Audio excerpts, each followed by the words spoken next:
pelita bagi kakiku, terang bagi jalanku.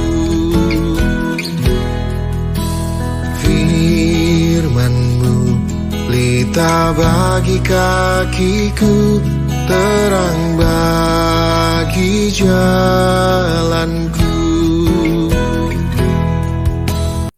Shalom, selamat pagi Bapak Ibu Saudara yang terkasih. Kita bertemu kembali untuk bersatu bersama di renungan pagi kita, Pelita Kehidupan. Terlebih dahulu mari kita bersatu di dalam doa. Selamat pagi Tuhan Yesus, terima kasih buat hari yang baru yang Tuhan berikan buat kami. Terima kasih juga untuk istirahat semalam.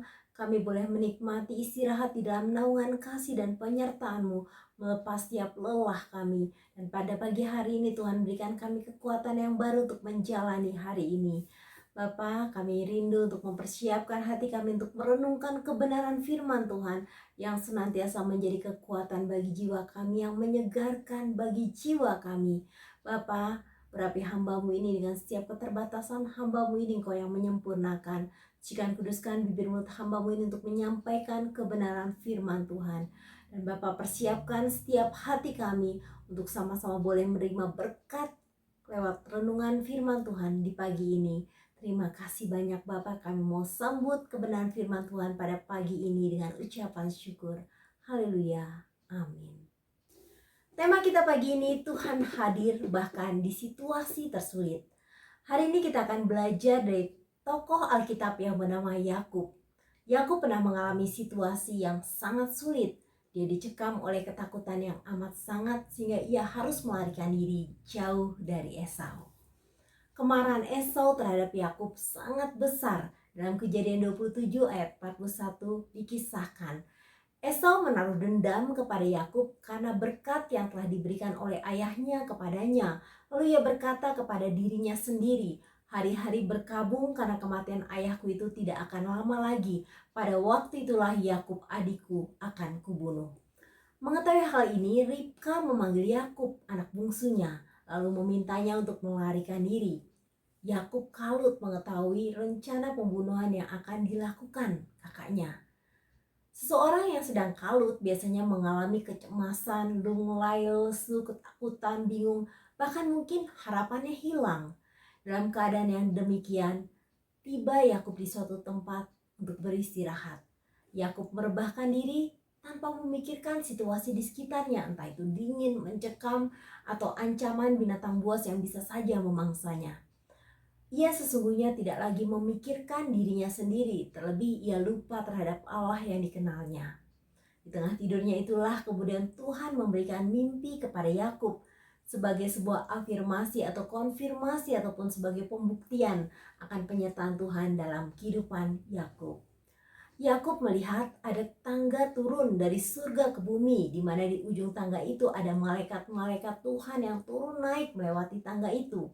Lalu kemudian tiba-tiba Allah berdiri di sebelahnya dan berkata tentang janji yang juga ia ucapkan kepada kakeknya Abraham. Mimpi Yakub ini menjadi peringatan keras bagi dirinya, sehingga ketika ia terbangun ia berkata, sesungguhnya ada Tuhan di sini dan aku tidak menyadarinya. Hal ini menunjukkan betapa beban yang sedang ia rasakan sangatlah berat, sampai-sampai menghalangi pandangan mata imannya untuk melihat, merasakan, dan menyadari bahwa ada Tuhan yang selalu ada dan dekat dengannya. Selama ini Yakub tidak mengenal Allah dengan baik dan benar, sekalipun ia memiliki kakek yaitu Abraham maupun ayahnya yaitu Ishak sebagai sosok pribadi yang begitu lekat dan takut akan Tuhan. Peristiwa pertemuan Yakub dan Tuhan ini menjadi peristiwa yang sangat penting, peristiwa luar biasa yang mengubah kehidupan pribadi Yakub di hadapan Tuhan, di mana perjumpaannya ini menjadi titik balik bagi Yakub untuk senantiasa menyadari bahwa Tuhan senantiasa hadir dalam kehidupannya, bahwa Tuhan tidak pernah sedikit pun menyangkali tentang janji-janjinya apalagi melupakannya. Yakub tertegur oleh mimpi itu, di mana Tuhan sungguh-sungguh berbicara dan menyatakan kehadirannya dalam hidup Yakub. Kadangkala masalah yang sedang kita alami, beratnya beban yang harus kita pikul, persoalan yang yang terjadi dalam rumah tangga, pekerjaan, bisnis, maupun dalam kehidupan sehari-hari. Ini semua bisa menjadi kecemasan dan ketakutan yang berlebihan mengenai sesuatu yang akan mengancam hidup kita. Semua ini membuat kita tidak lagi bisa memandang Allah yang sesungguhnya ada di dekat kita, bahkan dekat dan sangat dekat. Pandangan kita terhalangi oleh besarnya masalah yang justru timbul dari dalam diri kita sendiri. Perjumpaan pribadi Yakub dengan Allah menjadi pengalaman iman. Ini menjadi pertemuan yang sangat indah antara Yakub dengan Tuhan. Karena inilah yang menjadi titik balik untuk Yakub belajar mempercayai Tuhan, bahkan di situasi tersulit. Yakub menyadari kehadiran Tuhan telah mengubah segalanya. Rasa takut yang begitu besar telah diubah Tuhan menjadi kekuatan untuk selalu memiliki pengharapan akan janji Allah. Peristiwa ini telah membuat progres luar biasa dalam kehidupan rohani Yakub. Momentum pertemuan dengan Tuhan yang indah adalah hal yang tidak akan terlupakan. Keesokan harinya pagi-pagi Yakub pun mengambil batu yang dipakainya sebagai alas kepala dan mendirikan itu menjadi tugu. Dan batu yang kudirikan sebagai tugu ini akan menjadi rumah Allah. Dari segala sesuatu yang engkau berikan kepadaku akan selalu kupersembahkan 1/10 kepadamu. Melalui kisah Yakub ini, kita dibawa dalam perenungan tentang sebuah peristiwa luar biasa di mana saat Tuhan hadir dalam kehidupan seorang, maka Tuhan pun menjamah orang itu dan memulihkannya. Sekalipun Yakub mengalami ketakutan yang amat sangat karena ancaman Esau, tetapi kehadiran Tuhan telah menjadi kekuatan yang luar biasa baginya. Kehadirannya menegaskan bahwa ia pasti menggenapi janji-janjinya.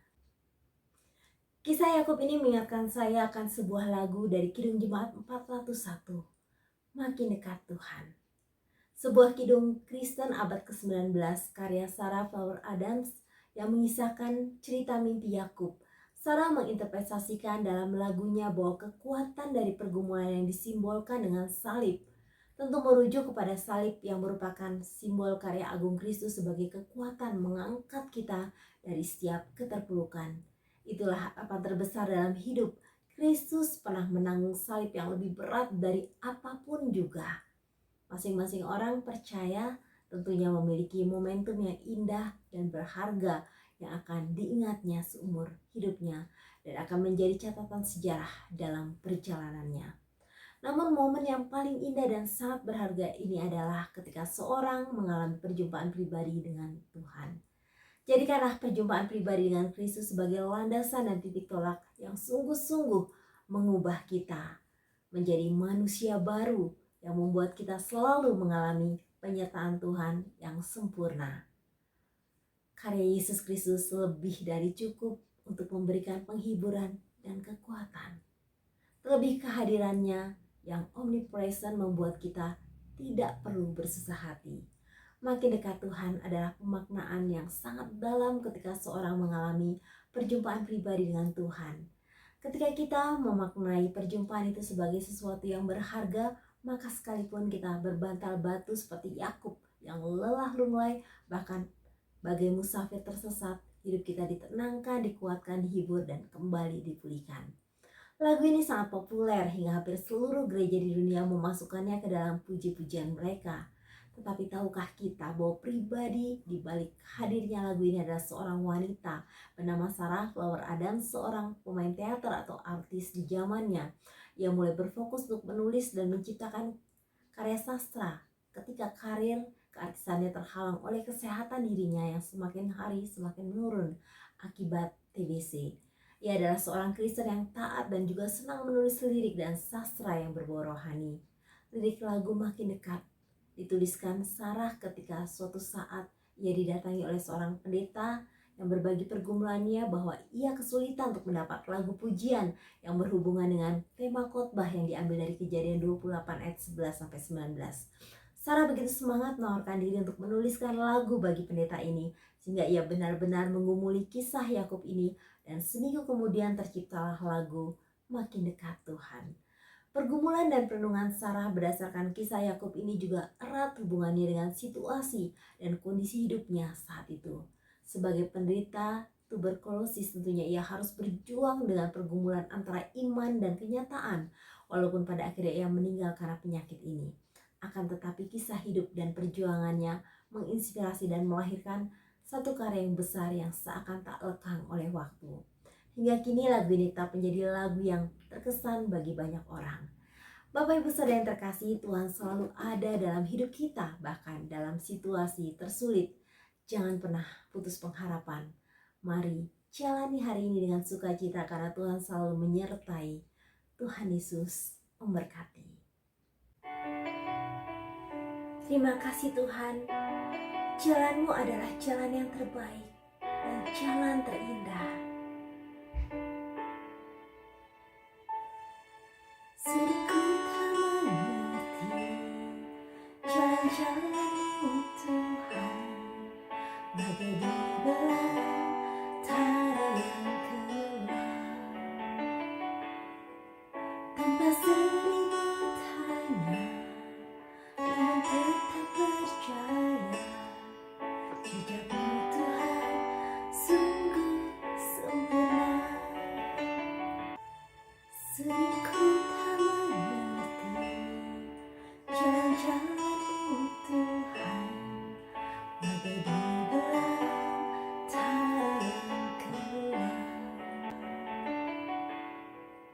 Tanpa seribu tanya, namun tetap percaya, jejakmu Tuhan sungguh sempurna. Ajarku memahami semua yang kau ingini, agar hidupku puaskan hatimu. Bagimu aku rela sepenuh hati menghamba, serahkan diri genapi karyamu.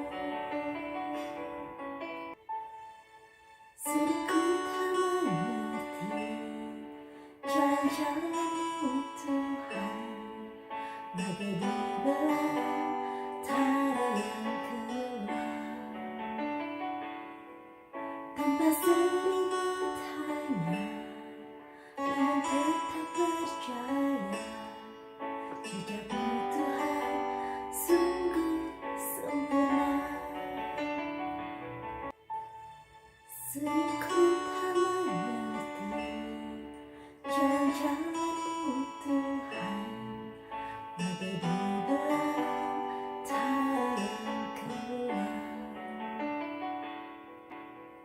Tanpa seribu tanya, namun tetap percaya, jejakmu Tuhan sungguh sempurna.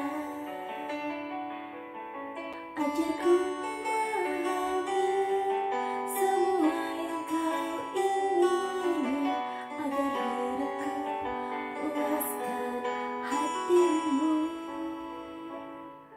Bagimu aku rela sepenuh hati menghamba, serahkan diri genapi karyamu. Ajarku memahami semua yang kau ingini, agar hidupku puaskan hatimu. Bagimu aku rela sepenuh hati menghamba, serahkan diri genapi karyamu. Serahkan diri genapi karyamu. Terima kasih Tuhan, sungguh kami bersyukur memiliki Allah yang sangat baik, Allah yang begitu peduli akan kami. Bahkan Engkau ada di tengah situasi tersulit dalam hidup kami. Terima kasih Tuhan Yesus untuk firman-Mu yang meneguhkan kami, yang menguatkan kami, yang membuat hati kami tidak gentar lagi menghadapi tantangan apapun. Karena kami percaya di setiap jalan kami ada penyertaan-Mu, ada pimpinan-Mu, bahkan Tuhan selalu ada. Dalam masa-masa tersulit di hidup kami, Tuhan selalu ada buat kami. Terima kasih Tuhan, biarlah kiranya setiap kami yang sedang letih lesu beban berat, Tuhan berikan kami kekuatan, Tuhan memberikan kami semangat yang baru. Bahkan kami boleh melihat bahwa hari-hari kami adalah hari-hari yang penuh pengharapan bersama dengan Tuhan. Terima kasih Tuhan Yesus, kami mau menjalani hari ini dengan sukacita. Dalam nama Tuhan Yesus kami berdoa. Haleluya. Amin.